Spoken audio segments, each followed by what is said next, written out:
শিক্ষকতা, নাটক শেখানোর ব্যাপারটা কিভাবে এলো? আমি সব কিছু না নিড বেসড।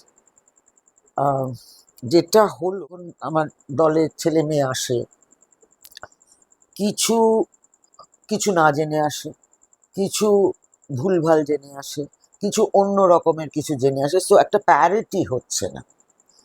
তখন আমি ঠিক করলাম যে প্রথমে যে কোনো নাটকই নেব, তার প্রথমে একটা মানে ওটাকে রিহার্সাল বলতে পারো, ওয়ার্কশপ বলতে পারো, সেটা মাথা থেকে আমার বেরোলো, এটা আমি কোথাও থেকে পড়িও নি, কিচ্ছু না।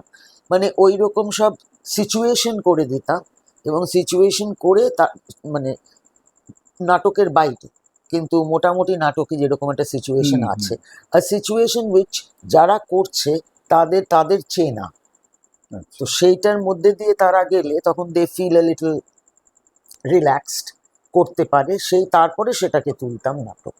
এই করে আচ্ছা। ওই জিনিসটা আমার আরম্ভ হয়েছিল।